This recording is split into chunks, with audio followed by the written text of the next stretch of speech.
whenever we get those numbers, yeah, it kills us a little bit because they keep going up every year. And we just can't accept this. We cannot just get used to this. Arlene Lass-Kolb knows the heartache families like the Forays are going through all too well. Her son Jesse died from a fentanyl overdose in 2014. That just is gut-wrenching.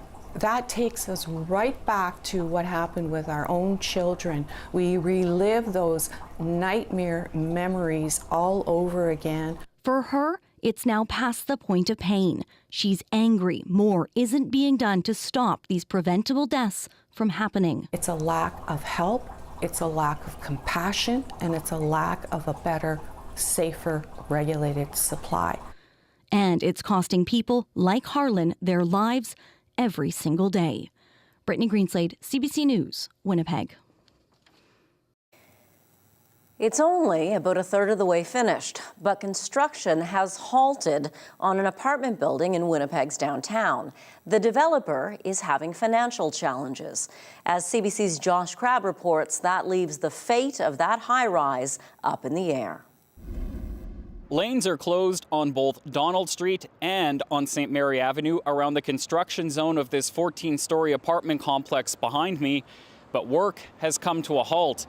The developer, Donmar Properties, has been granted creditor protection after the project ran into multiple financial challenges, leaving the future of the building uncertain. A crane remains on site, but there wasn't any noticeable activity Friday. The high-rise is supposed to have 120 rental units, as well as a 10,000-square-foot commercial restaurant space on the ground level. According to documents filed in the Manitoba Court of King's Bench this month, it's about 36% finished. A report filed with the court says rising construction costs of about $9 million, increasing interest rates, delays, and issues with a tax incentive approval from the city are to blame. Sherry Rowlands, the area's city councillor and chair of the Property Planning and Development Committee, says projects like this are important to help bring people downtown. While she declined to speak specifically about this project, Rowlands says when construction stops on big developments, it impacts the neighborhood. It is for sure frustrating as a local councillor to see something, see a show already in progress, see piles in the ground, and then work cease. And that can be difficult for neighbors. Rowland says she stays in contact with the industry and sympathizes with developers and construction companies over the rising cost of doing business. There's delays, there's supply chain issues, there's inflationary costs. So, the construction economics have gotten really complicated. In an affidavit, Gordon Howard, the director of Donmar Properties, says his company is in talks with a potential purchaser who may be interested in buying or investing in the project. Neither Gordon or his lawyer responded to requests for comment. The construction company Ackman declined to comment. Josh Crabb, CBC News, Winnipeg. Today is a National Day of Mourning for workers who have died either on the job or as a result of their job. There was a march held today at Memorial Park, and then another event was held at Winnipeg City Hall. The Manitoba Federation of Labour says more than 1,000 Canadians lose their lives due to workplace injury or illness every year. Last year in Manitoba, 22 workers died. The city added the names of 3 retired Winnipeg firefighters to its memorial board today. All 3 died in the past year of cancer. Gord Delbridge of the Canadian Union of Public Employees says workplace injuries and deaths are preventable and more needs to be done to ensure workers' safety. This is a very important day. This is, nobody should ever have to lose a loved one because of a workplace illness or injury, or workplace safety and health has got to be at the forefront for everyone, whether it's government, labor leaders, workers. It's important for everyone. The Manitoba Federation of Labour says half of the 22 deaths last year in this province were from occupational diseases caused by exposure to harmful materials. Well, they are a blight on Winnipeg neighbourhoods, piles of rubble where buildings have been demolished. In some cases, this debris sits for months with no cleanup being done. CBC's Cameron McLean reports that one city councillor wants the city to take action and send the property owners the bill. This was boarded up. Charlene Hodgins has lived in the North End almost her whole life. She says this house on Stella Avenue was demolished 2 months ago, an all too familiar sight in her neighborhood. There's so many houses on the street that already have burned down and nothing's being done. So I think that the city should step up. One Winnipeg councillor agrees. Cindy Gilroy brought a motion to council calling for the city to remove the debris and add the costs to the owner's property tax bill. A move that could require a change to provincial legislation. These are complicated issues because they're legal matters as well. So it does take time, but we really need to act on what we're seeing here in the city. It's having a devastating impact to the community. This apartment building on Sherbrooke Street burned down more than a year ago. The city ordered the property owner to clean it up by February 15th. But because of a dispute between the credit union that holds the mortgage on the property and an insurance company over who would pay for the cleanup, more than 2 months later after the deadline, this remains the same. The city can't take title of properties unless the owner hasn't paid their taxes. That's why Gilroy wants to add the cleanup costs to their tax bill. Demolished buildings pose a safety hazard to residents, but Mary Burton says it also sends a message that the city doesn't care about places like the North End. They have to find new ways of taking care of it. Make the owners pay for the cleanup. Make the owners clean it up. Find a way to do that. It's not rocket science. It's no-brainer. Councillor Gilroy says it could cost between $10,000 and $20,000 per building. Her motion will go to the Community Services Committee next month. Cameron McLean, CBC News, Winnipeg. There has been a shakeup at the top of Shared Health. That's the organization that oversees the delivery of health care in this province. CEO Adam Topp resigned yesterday. Today, he was replaced by someone you'll recognize. Lynette Siragusa will take on the top job at Shared Health starting Monday. She became well known in the early days of the COVID-19 pandemic. As the province's chief nursing officer, she was often part of the daily news conferences. She left that job to join the University of Manitoba a little over a year ago.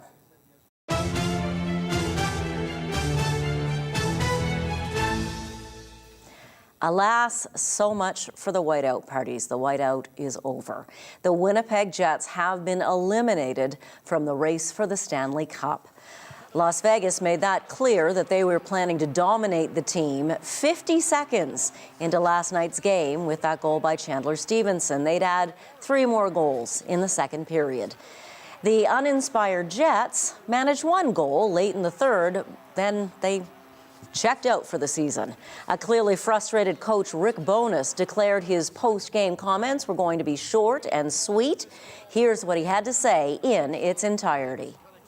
Eric, just overall thoughts on that one. Overall thoughts, I'm so disappointed and disgusted right now. That's my thoughts. Where does the disgust come from? Pardon me? Where does the disgust come from? No pushback. But it's the same crap we saw in February. It was. That's why so as soon as we were challenging for first place and teams were coming after us, we had no pushback. This series, we had no pushback. Their better players were so much better than ours, it's not even close. Feels like you've been holding these feelings on for a bit. Is it just out of tonight's game or finally wanting to release that? It started back in January and February. What is it about this team's leadership core that, or the top end players? We've talked all. We got to push back. There's got to be a pushback. There's got to be pride. You got to be able to push back when things aren't going your way. We had no pushback. Their better players were so much better than ours tonight. They deserved to win. They were the better team in the regular season. They were the better team in this series. Anything else? Good. Thanks.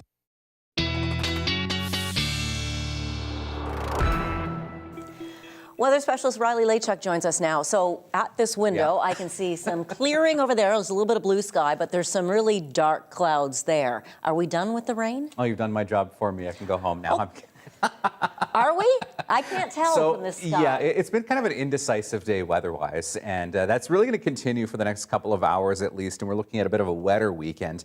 We can take a look at satellite radar right now, and you can see that we do still have a few stray showers through the Red River Valley, sort of these pop-up little popcorn showers that have been bringing us some on and off showers throughout the day here in the city of Winnipeg, and really across southern Manitoba. Those will taper off as we get into the night tonight. You can see on Futurecast here that does move out, but we do have another band of precipitation that will move in starting overnight tonight into the day on Saturday. If we advance this into the day on Saturday, you can see by first thing in the morning we're into some showers for the Red River Valley, even maybe some mixing here, temperature dependent by the time we get early in the morning into the afternoon, and we're seeing fairly widespread shower activity right across southern Manitoba. Even parts of the north, areas like Thompson, Flin Flon, Lynn Lake could get some early morning flurries in the morning, then changing over to rain into the afternoon. Starting Sunday, a much calmer day, a much brighter day, mainly sunny skies, and this is the pattern that we're going to see for the most part as we head into the next work week. Which does include some significant warming, which I'll talk about in just a second. In terms of rainfall amounts, generally, for the next 24 hours or so, looking at about 2 to 5 millimeters across southern Manitoba. So fairly insignificant in terms of accumulations, but it'll be sort of one of those wet on and off days through the day tomorrow. 10 degrees is where we're at in Winnipeg right now. Winds out of the west at 17. We have seen winds fairly light through the day today. That will change as well as we get into the next couple of days. Pressure falling at the moment. And I mentioned a warm up. So here's what the upper level atmosphere looks like right now. We're in this cooler air here in Manitoba. Out to the west, though, you can see these brighter reds and pinks. Those will start to move this way to the east a little bit as we get into Monday.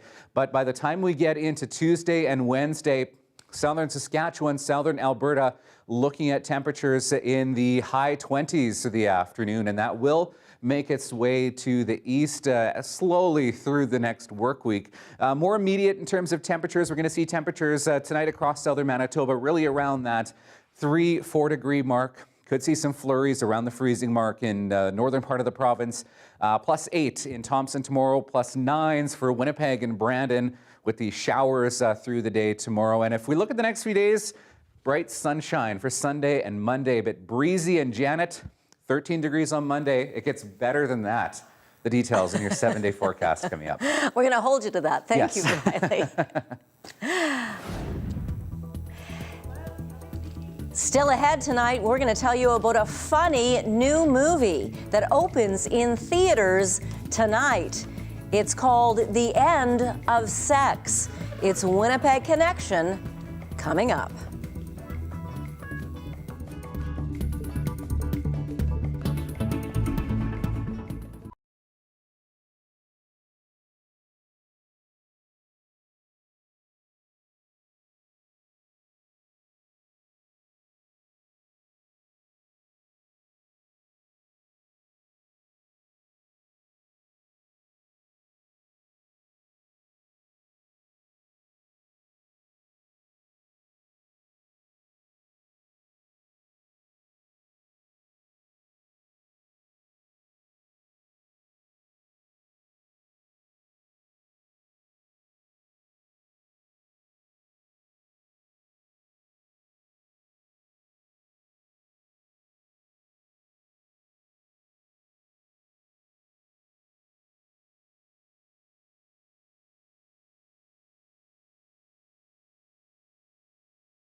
It turns out it's one of the most exciting and oldest combat sports in the history of sports. Who knew? If you think of sports that Manitobans excel at, you might think of speed skating or curling, but it turns out Manitoba actually has an edge when it comes to fencing. 3 fencing athletes, fencers they're called, from Team Manitoba won medals at the last Canada Games, making it our most successful sport. CBC's Jim Agapito joined a Team Manitoba practice in Winnipeg to learn more.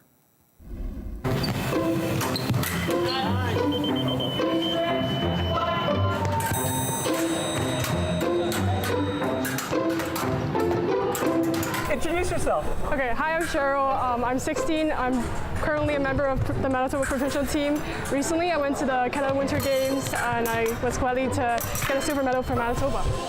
There's 3 styles of fencing. There are different weights, different target area, and for épée, it's the heaviest weapon. And for the target area, it's from the head to toe, helmet, everything. You can hit everything. But for saber, it's just this area, which is the upper body. Where you can see there's a lame here. It's just the upper body, just the arms and the body. For foil, it would just be the vest, so it's just cover the body part but doesn't cover the arms. In order for you to get a point, you would just hit any target area from head to toe, and if the light comes up, then you get the point. Pull this out. And then you have to plug this in. There you go, and then you plug this in as well. The 2 fingers will be, the thumb will be here. Like this? I'm ready. Okay. Helmet, basically, your chin will go in first.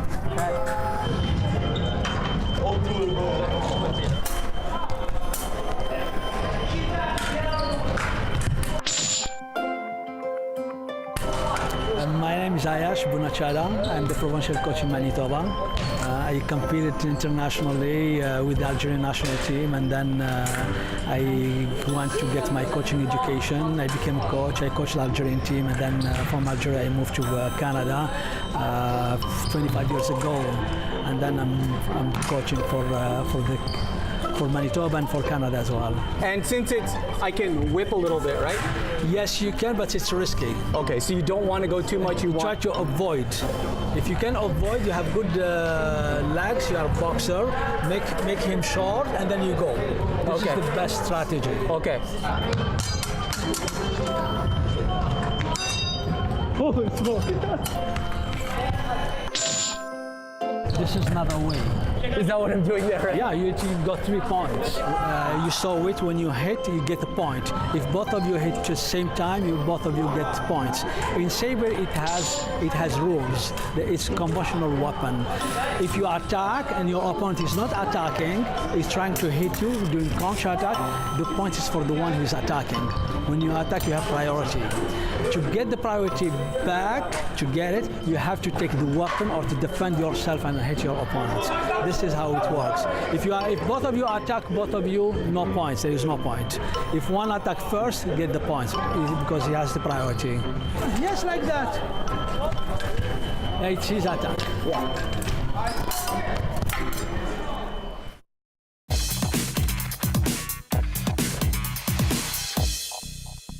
Winnipeggers Sean Garrity and Jonas Chernick have a new comedy opening in movie theaters tonight called The End of Sex. It's about a married couple whose kids go away, so they try everything to rekindle their spark. Director Sean Garrity joins us now from his home in Winnipeg. Sean, how much fun did you and your cast have on this set? Oh my God. A whole bunch of fun. You know, Jonas Chernick wrote a very funny script, and we got on set and I cast very, very funny actors in the movie. And the idea very much was to get the script on the first and second takes, and then starting on take 3, we would sort of let them loose. And, you know, with Emily Hampshire and Melanie Scrofano, Colin Mockery, you can imagine what that is. Well, you don't have to imagine because it's in the movie. It's just funny. And Emily, you've worked with before as well as Jonas. It's number 10, isn't it, in your collaborations with Jonas? It's, you know, I think something it's like number, something like that. I think it's number 6 or 7 with Jonas, and number 3 with Emily, and number 2 with Colin. And, you know, when you find an actor who can really work with you and you get a kind of a short form, and most importantly for me in a comedy, I find them funny. Like they make choices that I didn't tell them to make that are just very, very funny on the screen. You keep going back to those people. Emily Hampshire, a lot of our viewers will know from her Schitt's Creek role as Stevie. She's incredibly lovely on that and lovable on that show. What's she like in real life? Total opposite of that? Oh yeah. Oh my God. She's a dragon. She's horrible person. No, she is amazing, and she is super funny and super fun, and just like unbelievably cute in the way that she phrases things and acts. And she's absolutely adorable to have on set. She's fantastic and a super smart actor, like a really intense focus on the work, but an ability to make tiny choices that are surprising all the time. You shot the movie in Ontario, but actually held your pre-screenings, your test audiences here in Winnipeg. Why Winnipeg? Well, you know, part of the movie is shot in Winnipeg. We shot most of it in Ontario, but as you can see from the trailer, there's Portage in Maine, and there's some other stuff in the film. But in post-production, when we were cutting the movie, John Garrity, my editor, who cuts Guy Madden's movies, very, very funny editor, and I wanted a very funny Winnipeg sense of humor in the film, and so I test screened it exclusively for Winnipeggers. And we did these small little test screenings as I was cutting the picture. We'd cut it, test screen it a couple times, recut it, retest screen it, because I thought, if I can make a bunch of Winnipeggers laugh, it's going to work anywhere. Well, I love that. Now, you're actually going to be at the screening tonight at 7 p.m. at the Scotiabank Theatre. That's the one at Polo Park. Why do you want to be there as this movie opens? Listen, I can't get enough of being in a room, a big room of 400 people when my movie plays, because it's just, especially with a comedy, it's so, for us, we're working on a set, and then we're editing it in front of a computer, and it's all very solitary work, and it's this unique opportunity to get to sit with an audience and watch them watch it for the first time and hear them laugh. Hopefully they will laugh. And for me, that's kind of the dessert. That's sort of what you do it all for. Well, Sean Garrity, congratulations on this. Enjoy dessert. Thank you. Riley Laychuk's up next with your 7-day forecast. Remember, he promised a warm-up. Let's see what he's got to offer, and then we'll bring you your daily lift. Stay with us.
Well, I promised a warm up, and here we go. So tomorrow, there's those showers I mentioned, really province-wide, seeing some scattered showers through tomorrow. 12, 13 degrees for Sunday and Monday, still below seasonal for this time of the year, which is 15 degrees. And it's going to be a windy one Sunday, Monday, and Tuesday. Then look at these numbers as we get toward the end of next week. Sunshine on Wednesday, 18 degrees, and then 16 with a little bit of cloud cover on Friday. So the next 7 days looking pretty darn all right, if you ask me. Well, you may be used to being affectionately pawed or licked by your dog. Yeah, or your neighbor's dog or your friend's dog. But other animals can play that game too. Here is your daily lift.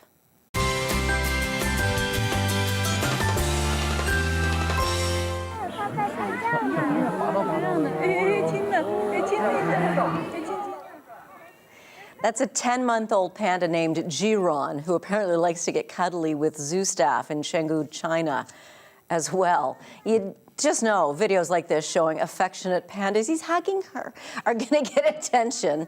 Perhaps that's why this giant panda breeding sanctuary in Chengdu has cameras that let you watch the animals 24/7. On YouTube alone, that's only one little platform, right? One site. Jiron and his friends have more than 1.1 million subscribers. Wow. Wow, huh? They're so cute. They are so cute. They are so cute. Cute weather coming, but not right away. First, we got some rain and some wind to get through. Give it a couple days. Give it a couple of days, and then break out the shorts and the patios. Yeah. Hockey's next. Good night. Night, everybody.